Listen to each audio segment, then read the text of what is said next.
الحمدللہ رب العالمین والعاقبۃ للمتقین والصلاۃ والسلام علی سید الانبیاء والمرسلین والصلاۃ والسلام علی آباء سید الانبیاء والمرسلین والصلاۃ والسلام علی امہات سید الانبیاء والمرسلین والصلاۃ والسلام علی اعمام سید الانبیاء والمرسلین لا سیما افضل البشر بعد الانبیاء بالقول الغالب خیر الناصرین سیدنا ابو طالب علیہ الصلاۃ والسلام وعلی آلہ واصحابہ واہل بیتہ وعطرتہ وعشیرتہ اجمعین اما بعد فاعوذ باللہ من الشیطان الرجیم بسم اللہ الرحمن الرحیم ان ھذا القرآن یہدی للتی ہی اقوم ویبشر المؤمنین الذین یعملون الصالحات ان لهم اجرا کبیرا صدق اللہ مولانا العظیم وبلغنا رسولہ النبی العظیم الرؤوف الرحیم ان اللہ وملائکتہ یصلون علی النبی یا ایھا الذین آمنوا صلوا علیہ وسلموا تسلیما اللہم صل علی سیدنا مولانا محمد وعلی آل سیدنا مولانا محمد کما صلیت علی ابراہیم وعلی آل ابراہیم انک حمید مجید اللہم بارک علی محمد وعلی آل محمد کما بارکت علی ابراہیم وعلی آل ابراہیم انک حمید مجید الصلاۃ والسلام علیک یا سیدی یا رسول اللہ وعلی آلک واصحابک یا سیدی یا حبیب اللہ۔ حمد و صلاۃ کے بعد انتہائی واجب القدر بزرگوں، دوستوں، حاضرین و ناظرین، بحمد اللہ تعالی ہماری سلسلہ وار گفتگو جاری اور ساری ہے کہ ایفاء عہد میں عظمت کیا ہے اور بد عہدی میں نقصان کیا ہے۔ تو قرآن کریم کی بہت ساری آیات نے ایفاء عہد کا مواد دیا ہے کہ ایفاء عہد سوسائٹی، کلچر اور اخلاقی اقدار کو بلند کرتی ہیں، اور ایفاء عہد سے انسانی معاشرت میں زندگی ایک نتیجہ خیز بنتی ہے، اور بد عہدی سے وہ ساری عظمتیں چھن جاتی ہیں۔ بد عہدی ہوتی ہے، اس سے نہ نظم زندگی چلتا ہے، نہ اخلاقی اقدار کی کوئی دیکھ بھال ہو سکتی ہے، اور نہ ہی کسی قسم کی کوئی معاشرتی ترقی ہو سکتی ہے۔ اس لیے بڑا ضروری ہے ہم بھی جب کسی سے عہد کریں تو اس پر پہرا دیں۔ اگر پہرا نہیں دے سکتے تو عہد نہ کریں، کیونکہ عہد پر پہرا نہ دینے والا مجرم قرار پاتا ہے، اور رسوائی اس کا مقدر بن جاتی ہے، جہنم اس کا مقدر بن جاتی ہے، اور ساتھ ساتھ اس کو شریعت فاسقوں کے تصور میں پیش کرتی ہے کہ اب یہ شخص اب قابل اعتبار نہیں رہا۔ تاہم ہماری گفتگو جو پچھلی دو نشستوں کے اندر تھی کہ بد عہدی کا آغاز کہاں سے ہوا۔ ہمارے اسلام کی تاریخ بڑی تابندہ ہے، بڑی روشن ہے، اور چیلنج ہے پوری روئے کائنات پر، پوری روئے کائنات پر۔ جتنی خوبیاں ایفاء عہد کی عظمت میں جاری اور ساری رہیں اور ان کی برکات کا ظہور ہوتا رہا، اسلام کے اندر اتنا اور کسی مذہب کے اندر شاید نہ ہو۔ میں عرض یہ کرنا چاہتا ہوں کہ خلافت راشدہ کا سارا تسلسل ایک خوبصورت تھا۔ اخلاقی عظمتیں معراج پر تھی، اور اعتماد سازی معراج پر تھی، باہمی محبت عروج پر تھی، اخوت کا نور سینوں کے اندر سمایا ہوا تھا، اور ایثار اور وفا میں لوگ اپنی مثال آپ تھے۔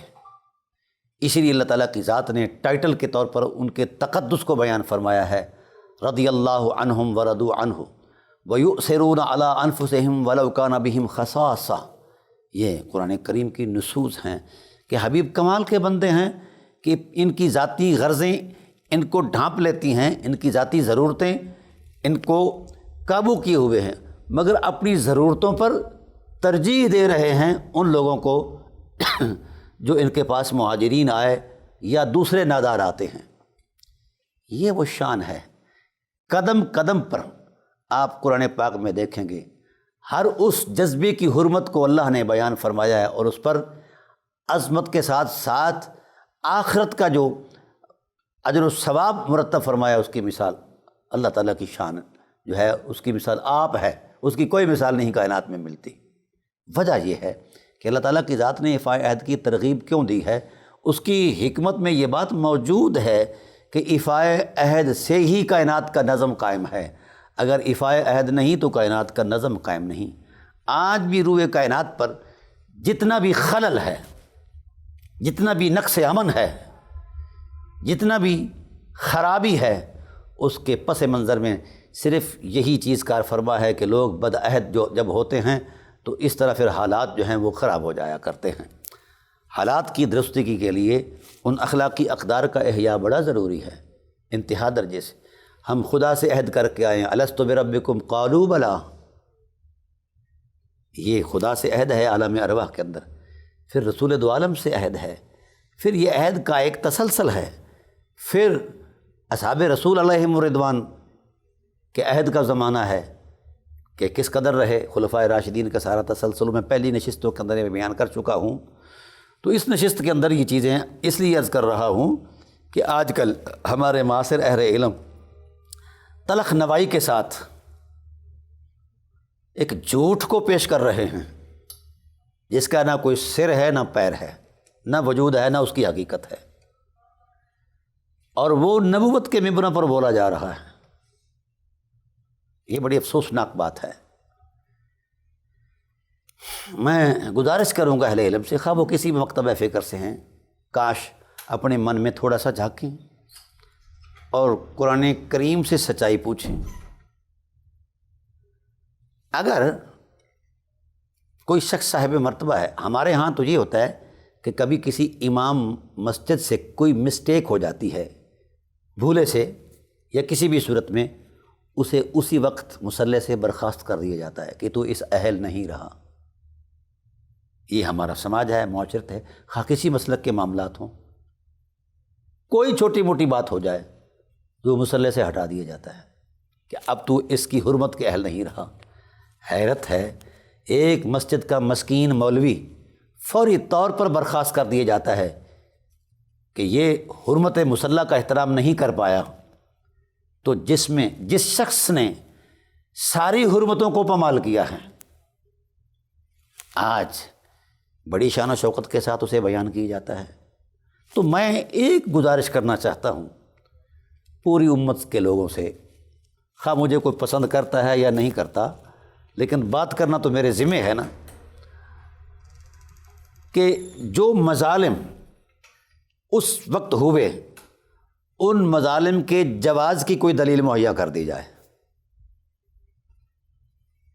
جو مظالم بنو امیہ نے اہل بیت پر یا محبان اہل بیت پر کیے ہیں، ان مظالم کے جواز پر قرآن و سنت سے کوئی ایک دلیل مہیا کر دی جائے، تو پھر میں سمجھتا ہوں اگر دلیل آ جاتی ہے اس کے جواز کی، تو میں یہ سمجھتا ہوں کہ پھر دوسرے لوگوں کو خاموش ہو جانا چاہیے۔ ہم دلیل کو ہی رہنما مانتے ہیں، مذہب شذب ہمارے ہاں کوئی حیثیت نہیں رکھتا، کیونکہ تحقیق نہیں مانتی مذہب کے جوڑ توڑ کو، کیونکہ مذہب بدلتے رہتے ہیں، فطرت نہیں بدلا کرتی۔ تو اہل بیت نبوت کی تکریم جو ہے یہ مذہب سے تعلق ہی نہیں رکھتی، یہ فطرت کا معراج کی عظمت ہے، فطرت کی معراج ہے۔ اس پر پھر انشاءاللہ کبھی گفتگو کروں گا۔ تاہم میں یہ عرض کرنا چاہتا ہوں کہ آج کا کوئی شخص اگر چھوٹی موٹی غلطی کر بیٹھے تو اسی وقت اس کا مواخذہ شروع ہے، اور جنہوں نے پورے 1400 سال کے ٹائم پیریڈ کے اندر امت کو جبر اور ستم کی مشق بنائے رکھا ہے، جو ظالم ظلم کر کے گئے وہ تو گزر گئے، اب ان سے بڑے ظالم یہ ہیں جو ان کے ظلم کو ظلم نہیں کہتے ہیں، خواہ وہ ممبر کا مالک ہو یا محراب کا مالک ہو۔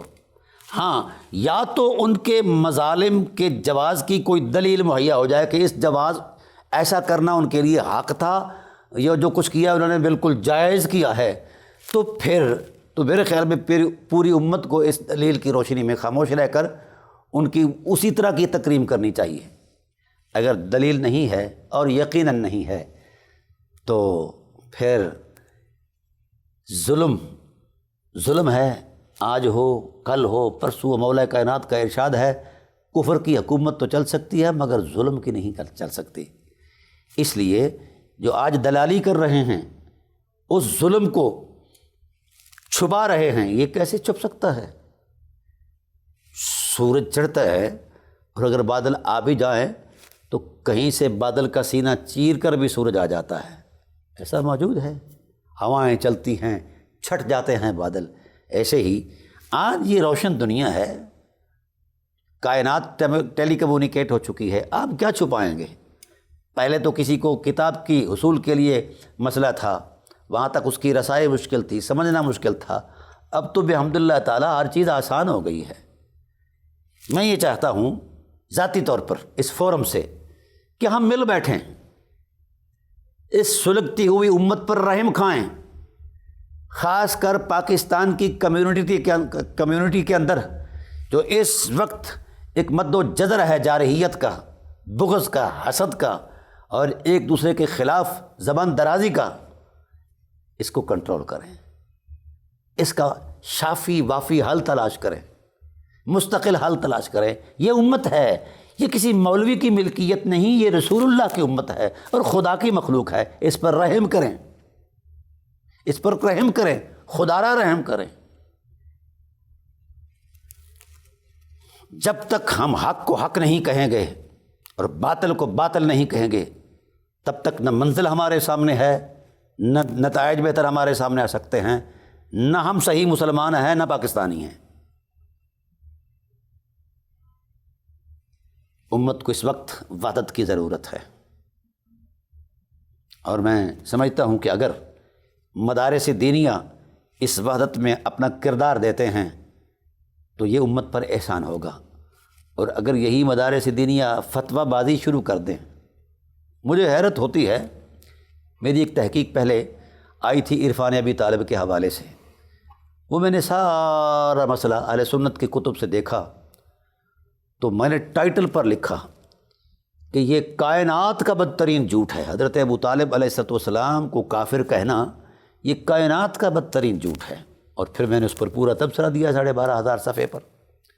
تاہم مجھے اہل علم کی بددیانتیاں یہاں محسوس ہوئیں کہ اگر حضرت ابو طالب علیہ السلام کی حمایت میں کوئی بات آتی ہے تو فی الفور اس پر یہ لوگ یہ من پسند کا دین بنانے والے حجرہ ساز دین پر یقین کرنے والے یہ سامنے آ جاتے ہیں کہ یہ روایت جو ہے نا یہ صحیح نہیں ہے، خواہ عینی مشاہدے پر ہے۔ اور ایک روایت میں نے وہاں پیش کی تھی، یہ بددیانتیاں کب تک یہ چھپی رہیں گی؟ یہ امام بخاری سے بھی 150 سال پہلے کا محدث ہے، اس نے اس روایت کو نقل کیا حضرت عباس بن عبد المطلب کے حوالے سے، علیہ السلام کے حوالے سے۔ وہ چونکہ حضرت ابو طالب علیہ السلام کی حرمت ایمان کو بیان کرتی ہے، لہذا وہ اس لیے قبول نہیں کہ اس کے راوی اہل بیت ہیں، نعوذ باللہ من ذالک، درمیان میں کوئی انقطاع نہیں ہے، صرف ان بعد آلہ کے جملے کو لے کر سب لوگوں نے ادھم مچا رکھا تھا کہ جناب اس کا راوی مجہول نہیں۔ کئی ہزار روایتیں ایسی ہیں ہمارے سیاستہ کے اندر ہیں جن کے روات مجہول ہیں، چھوڑ دو ان حدیثوں کو۔ یہ تماشا ہے۔ علمی دیانت یہ ہے احقاق حق کے لیے ہم آگے بڑھیں اور سینے میں وسعت پیدا کریں۔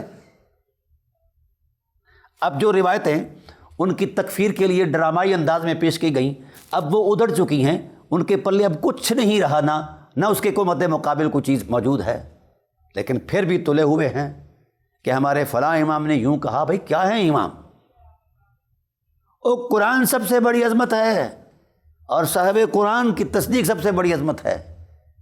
جب انالائز کیا گیا اور اس کو قانون اور اسلامک لیگل سٹرکچر پر جب جانچا گیا تو کائنات کا بدترین جھوٹ،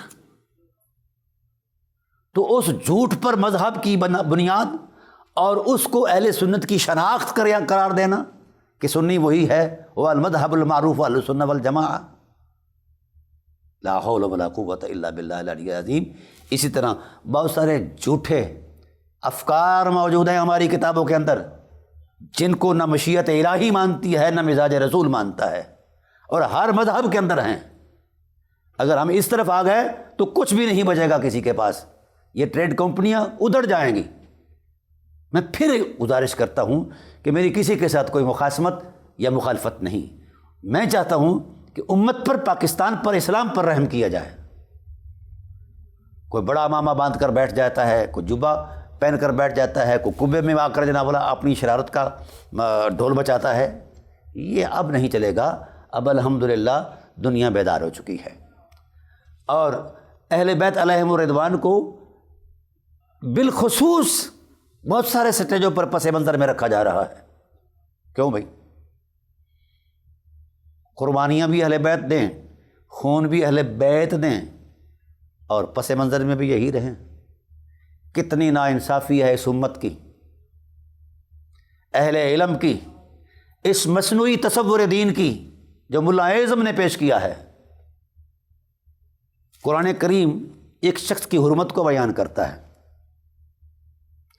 اور اس کی قلبی کیفیات کو قرآن کریم اپنی نصوص میں بیان کرتا ہے۔ الا من اکرہ وقلبہ مطمئن بالایمان، اور رسول اپنی رسالت کی زبان سے گواہی دیتا ہے کہ عمار بن یاسر رضی اللہ تعالی عنہ سر کے بال سے لے کر پاؤں تک عین ایمان ہے، ایمان سے بھرا ہوا ہے۔ 90 سال کی عمر میں اسے اس بنیاد پر قتل کیا جاتا ہے کہ یہ حق کے ساتھ تھا۔ یہ انصاف ہے، اور اس ظلم اور جبر اور جبری تحکم کو اجتہاد کا درجہ دیا جاتا ہے۔ اس سے بڑی اور کیا ذلت ہو سکتی ہے ہماری؟ تو پھر خیال ہے اگر یہ سیاست زندہ باد ہے تو مد مقابل مولا کائنات کی سیاست مرد آباد ہے، خلافت راشدہ کی عظمت سیاست مرد آباد ہے، قرآن کی اقدار مرد آباد ہیں، حدیث نبوی کی ساری حرمتیں مرد آباد ہیں۔ اسی کا نام سیاست ہے کہ اہل بیت نبوت کا قتل عام کیا جائے، یہی سیاست ہے۔ اور ایک جھوٹ بولا جاتا ہے کہ اتنے ہزار مربع میل فلاں ہوا، یہ میل دکھاتے ہو، مربع میل کے دکھاتے ہو، نقصان کتنا ہوا ہے؟ 1,14,000 نفوس قدسیہ تو اس صفین کے اندر اور تھوڑا عرصہ بعد تک ان کا فگر ہے۔ ان کا صرف یہی جرم تھا کہ یہ لا الہ الا اللہ محمد رسول اللہ پڑھتے ہیں۔ تو جس مہربان نے ان کو قتل کیا ہے، یہ اسلام کا نقصان ہے یا فائدہ ہے؟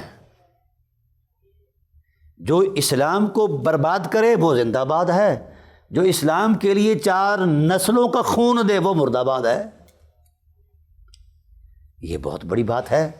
اور پھر نبوت کے ممبر پہ میں سمجھتا ہوں اگر کسی شخص نے ایسے ظالموں کی، احناف کے 500 سے زائد علماء ایسے ہیں جنہوں نے ان کو ظالم، جائر، باغی، طاغی لکھا ہے، وہ تسلسل کے ساتھ اس چیز کی نشاندہی کرتے آئے ہیں۔ لیکن آج کے دور کے اندر سبحان اللہ وہ سب کچھ جھوٹ ہے۔ 500 علماء احلاف بھی جھوٹے، صحابہ بھی نعوذ باللہ جھوٹے، تابعین بھی جھوٹے، سب کچھ جھوٹ ہے۔ یہ مہربان جو آج کل ممبروں پر پھدک پر باتیں کر رہے ہیں اور پاکستان کے اندر ایک انتشار کی فضا پیدا کر رہے ہیں، یہ زندہ باد ہیں، یہ صحیح ہیں۔ نعوذ باللہ من ذالک۔ خدا کا خوف کرنا چاہیے، مرنا بھی ہے، خدا کی بارگاہ میں بھی جانا ہے۔ تو بدعہدی کی ہم بات کر رہے تھے کہ جناب امام حسن علیہ السلام نے ایک بات کہی تھی کہ ہم کچھ اور نہیں مطالبہ کرتے یار، کم از کم مولا کائنات کا احترام کی جائے، اس پر گالی گلوچ نہ کی جائے۔ لیکن ان بہادر شیروں نے کہا کہ یہ نہیں ہو سکتا، یہ تو کریں گے، ہماری روح کی غذا ہے۔ ممبر پر ہوتا رہا، مسجدوں میں ہوتا رہا، جو نہیں کرتا اسے مار دیا جاتا۔ اس حد تک یہ بدعہد اخلاقی قدروں سے گر گئے کہ جو علی کا نام لیتا، جس نام کا بچہ علی کے نام پر اس کا نام رکھا جاتا، اسے قتل کر دیا جاتا۔ فرعون نے بھی تو یہی کام کیا تھا نا، کوئی نیا کام تو نہیں کیا کہ ایسا بچہ پیدا ہی نہ ہو جو فرعون کا تختہ پلٹے۔ تو اگر ان کے دلوں میں ایک رتی برابر بھی اخلاقی حرمت ہوتی، یا کلمے کا لحاظ ہوتا، یا قرآن میں کئی سو آیات کی حرمت کا علم ہوتا، تو کبھی یہ قدم نہ کرتے۔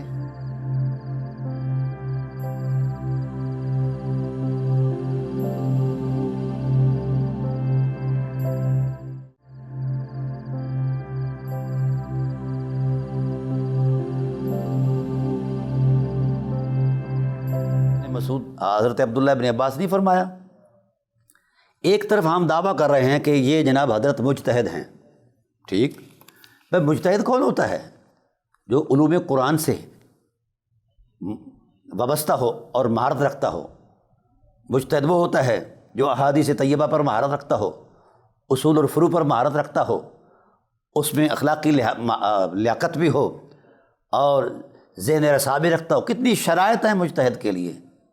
بتائیے کہ جس اجتہاد کی زد میں پوری امت کو ذبح کر دیا گیا ہے، اس میں کتنی کی علمی لیاقت تھی، کتنی صحبتیں تھیں نبی پاک صلی اللہ علیہ وآلہ وسلم کی بارگاہ میں علمی، کتنا حصول علم تھا۔ چند روایات کی روایت کر کے وہ مجتہد بن گئے، کیا ڈوب گئے ہیں یہ اہل علم؟ ان کی غیرت مر گئی ہے کہ حضرت ابو ہریرہ 7,500 حدیثوں کے راوی ہیں، ان کو مجتہد کہتے ہوئے ان کو شرم آتی ہے، اور جن کے دامن میں چند روایتیں ہیں وہ مجتہد ہیں۔ چونکہ اس لیے مجتہد ہیں کہ انہوں نے اہل بیت کو قتل کیا ہے، اس لیے مجتہد ہیں، اور ان کے اجتہاد کی کوئی اور صورت نہیں ہے۔ اور ان کا ہدف تھا، ان کا عبد الشمس امیۃ الاکبر سے لے کر ملعون یزید تک یہ ہدف رہا ہے کہ انہوں نے بنی ہاشم کو مارنا ہے، قتل کرنا ہے۔ یہ اجتہاد ہے۔ گالی گلوچ تو ٹانگے بان کو بھی کوئی نہیں نکالتا، وہ بھی اخلاقی رویوں کے خلاف ہے، اور انہوں نے اس نفس محترم کو گالیاں نکالی۔ یہ تو چلو ہو گیا، ان کا رویہ تو ان کے ساتھ تھا۔ میں آج کے اہل علم کی بات کر رہا ہوں جو دلالی کر رہے ہیں اس حوالے سے، اور بڑے طمطراق سے بڑی عظمت کے ساتھ ان کی حاشیہ برداری کر رہے ہیں، کریں، مجھے اس سے کوئی اعتراض نہیں ہے، لیکن کم از کم اس قرآن پاک پر بھی اعتماد کریں۔ لیکن ہوتا کیا ہے، یہ ڈرامائی فراڈ، میں آگاہ کرتا جاؤں۔ اب مولانا صاحبان معاصر اہل علم جو ہیں وہ اس بات پر آ گئے ہیں کہ جناب یہ سب کا معنی گالی نہیں بنتا۔ یہ بڑا عجیب سا ڈھونگ ہے۔ بھائی کیا بنتا ہے؟ کسی نے جی کہا جی سیاسی اختلاف ہے، کسی نے کہا جی اس کا معنی ہے کسی کو ناپسند کرنا ہے۔ کو 14-15 معنی گھڑے ہیں جن کا نہ لغت کے ساتھ تعلق ہے نہ دلیل کے ساتھ تعلق ہے۔ میں صرف ایک معنی پر آپ کو لے آتا ہوں، اللہ وحدہ لا شریک کے قرآن کریم سے ہم وہ تلاش کر لیتے ہیں کہ سب کس کو کہتے ہیں۔ اللہ تعالیٰ نے یہ ارشاد فرمایا ہے سورہ انعام کے اندر، وَلَا تَسُبُّوا الَّذِينَ يَدْعُونَ مِن دُونِ اللَّهِ فَيَسُبُّوا اللَّهَ عَدْوًا بِغَيْرِ عِلْمٍ كَذَلِكَ زَيَّنَّا لِكُلِّ أُمَّةٍ عَمَلَهُمْ ثُمَّ إِلَىٰ رَبِّهِمْ مَرْجِعُهُمْ فَيُنَبِّئُهُم بِمَا كَانُوا يَعْمَلُونَ۔ یہ سورہ انعام کی 108 نمبر آیت کریمہ ہے۔ اللہ تعالیٰ کیا فرماتے ہیں؟ یہ کنز الایمان ہے۔ یہ کسی دیوبندی وہابی کا ترجمہ نہیں ہے، یا کسی شیعہ کا ترجمہ نہیں ہے، یہ کنز الایمان شریف ہے جو کہہ رہا ہے وَلَا تَسُبُّوا الَّذِينَ، ان کو گالی نہ دو جن کو وہ اللہ کے علاوہ پوجتے ہیں، کہ فَيَسُبُّوا اللَّهَ عَدْوًا بِغَيْرِ عِلْمٍ، وہ بغیر علم کے اللہ کو گالی دیں گے، اللہ کی بے ادبی کریں گے زیادتی اور جہالت سے۔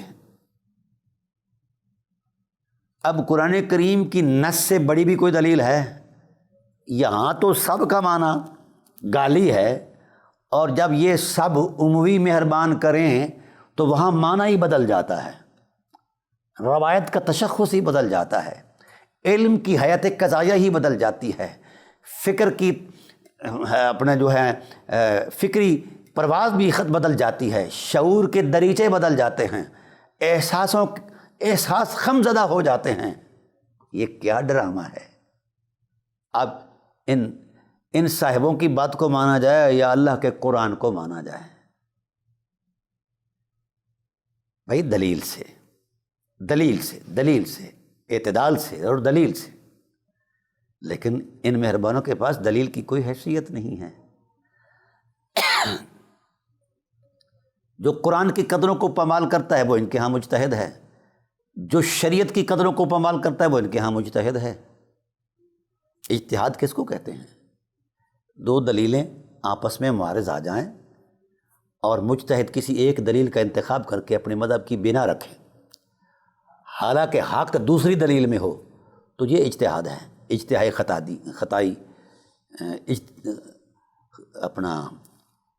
خطا ہے۔ اور اگر اس دلیل پر تھا جس طرف حق تھا تو وہ 2 مرتبہ کا ثواب، یہاں 1 مرتبہ کا ثواب۔ تو اجتہاد کے قاعدوں میں یہ ضابطہ ہے کہ اجتہاد دلیل کے ہوتے ہوئے جائز ہی نہیں ہے ہی نہیں۔ یہ جتنا بھی اجتہاد ہوا ہے یہ دلیل کو پامال کر کے ہوا ہے۔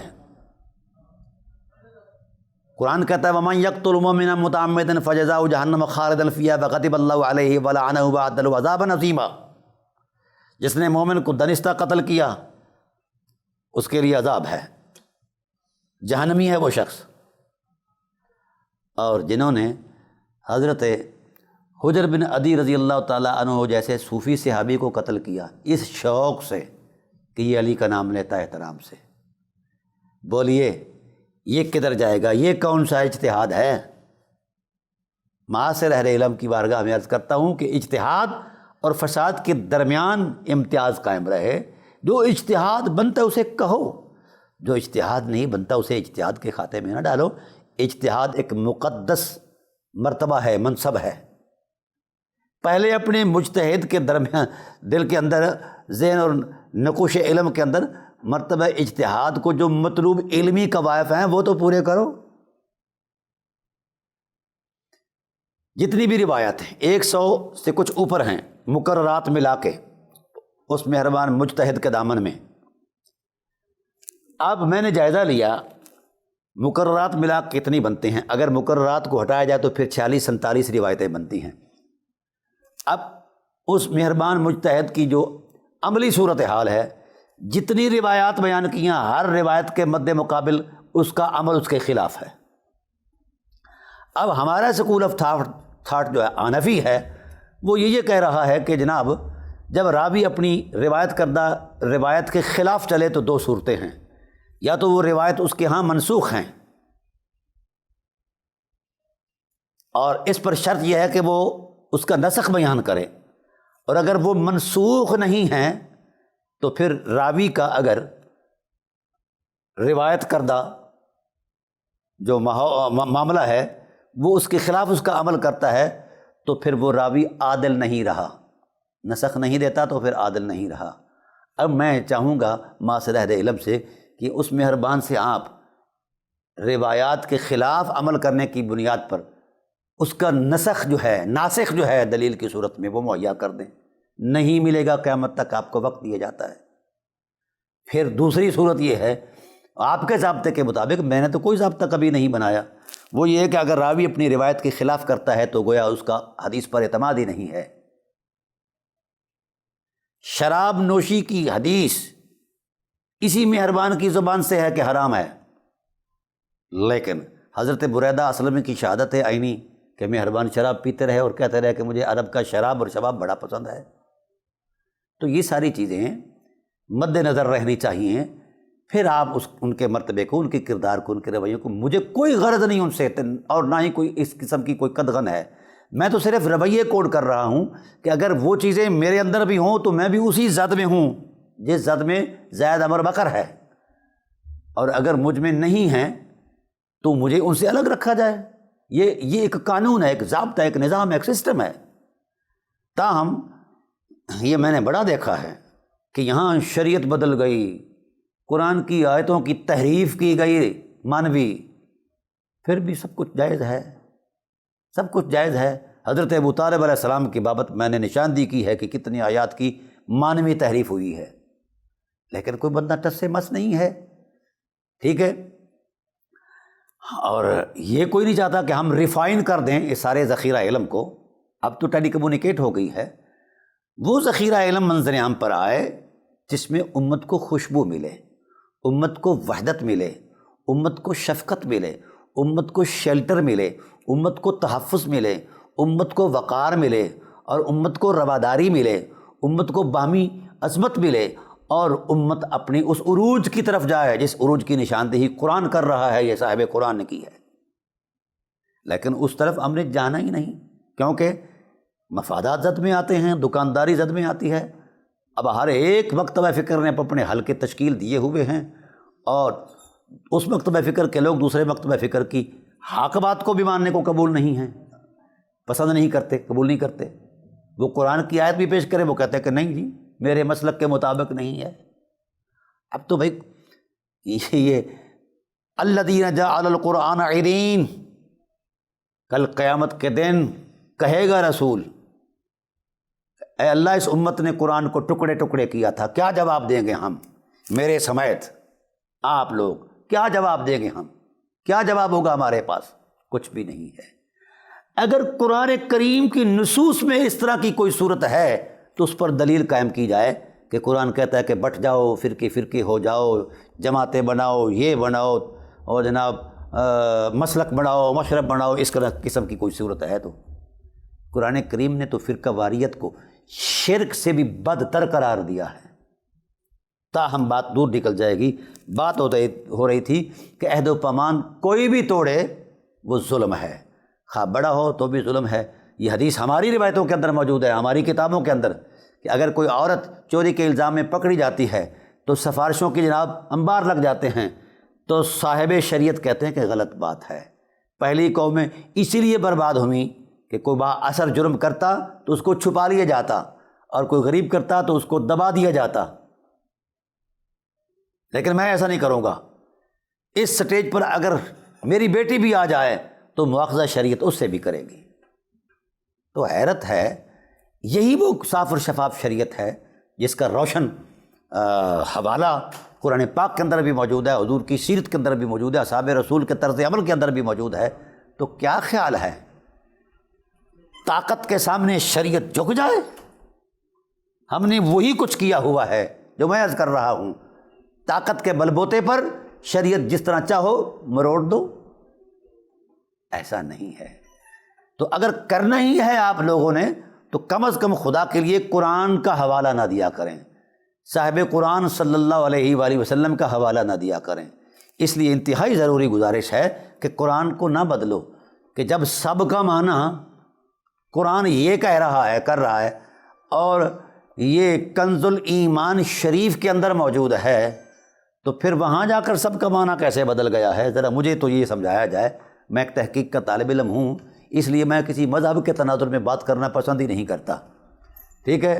اور اس لیے میں حوالے کے طور پر جو سرچ رکھتا ہوں الحمدللہ، اس پر حوالے سے آپ قائم کریں، آپ کوئی دلیل پیش کریں۔ نہیں کوئی پیش کرے گا کہ قرآن میں معنی جب آئے تو اس کا معنی یہ کرو، اور حدیث میں آئے تو اس کا معنی یہ کرو۔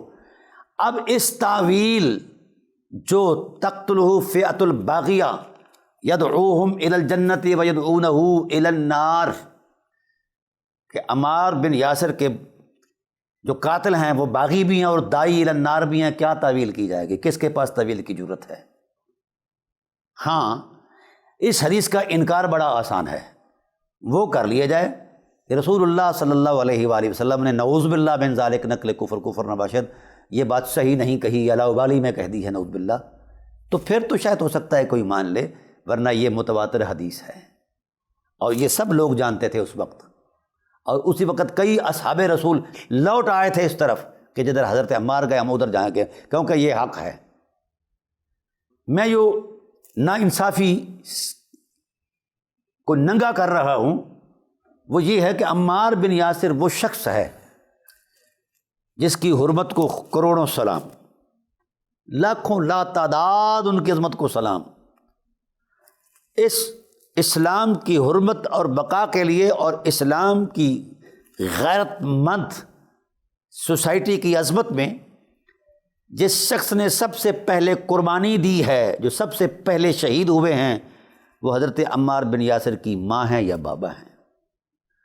اب آئیے، میرا اہل علم سے سوال ہے کہ ہم بڑے بڑے اصحاب رسول کے مناقب اور فضائل بیان کرتے ہیں اور مذہب بناتے ہیں، اور اموی مہربانوں کو بچانے کے لیے صحابیت کی تعریف میں بھی بڑی ساری تبدیلیاں پیدا کر دیتے ہیں۔ کریں، مجھے اس سے کوئی اعتراض نہیں، جو ہوتا ہے کر گزرے، لیکن ساتھ یہ تو مجھے بتایا جائے کہ اگر ہم چند درہموں کے سارے اس حجم کو سامنے رکھتے ہیں، اور جو وہ درہم خدا کی راہ میں خرچ کرتا ہے ایسے حالات میں، اس کو افضل البشر کہہ دیتے ہیں، ہونا چاہیے۔ مجھے حضرت ابوبکر صدیق رضی اللہ تعالیٰ عنہ کی افضلیت پر کوئی اعتراض اور کوئی قدغن نہیں ہے، مگر ان درہموں کو دیکھا جائے اس حوالے سے تو ان کی الگ سی ایک شان ضرور ہے، لیکن کیا حضرت عمار بن یاسر کی ماں مبارک، انسان ہر چیز برداشت کرتا ہے اور ماں کی بے عزتی برداشت نہیں کر سکتا۔ مال چلا جائے تو برداشت، اولاد چلی جائے تو برداشت، جان چلی جائے تو برداشت، لیکن ماں کی عظمت پر کوئی حرف آئے تو بندے بہت کچھ تباہ کر دیتے ہیں۔ تو جس وقت ان کو پکڑ کر لایا گیا، قصور یہ تھا کہ حضرت عمار بن یاسر کی ماں جو ہے، یہ رسول اللہ صلی اللہ علیہ وآلہ وسلم کا دامن ان کے ہاتھ میں تھا۔ حضرت عمار بن یاسر مسلمان تھے ابتداً، اور ان کو اسلام سے برگشتہ کرنے کے لیے بڑی ایڑی چوٹی کا زور لگایا گیا، لیکن وہ نہیں پلٹے۔ ان کے سامنے ان کی ماں کو لایا گیا اور سامنے کھڑا کر کے ان کے نازک اندام پر نیزہ مارا گیا۔ کانپ جاتی ہے روح، لیکن انسان کی کانپتی ہے، حیوان کی نہیں کانپتی۔ کانپ جاتی ہے روح ہر فرد بشر کی، جس میں ضمیر بھی اور خبیر بھی ہے۔ کوئی اپنی ماں کا یہ حشر دیکھ کر پھر بھی لا الہ الا اللہ کی حرمت پر قائم رہے تو اس کی استقامت کو کروڑوں سلام، لا تعداد سلام۔ اب چاہیے تھا کہ حواس باختہ ہو کر چھوڑ دیتے، نہیں چھوڑا، کیونکہ ان الذین قالوا ربنا اللہ ثم استقاموا، یہ ان کا خبیر تھا۔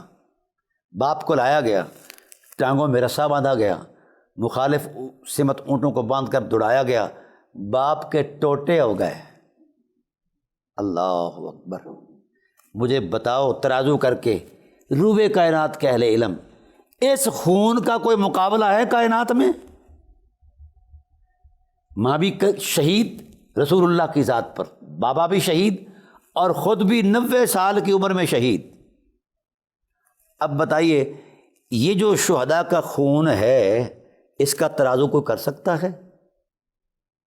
تو یہ ذات والا صفات جو وفادار رسول تھا، وفادار خدا تھا، وفادار مرتضیٰ تھا، اب اس ذات والا صفات کی عظمت اور حرمت پر کبھی کسی نے مسجد بنائی ہے؟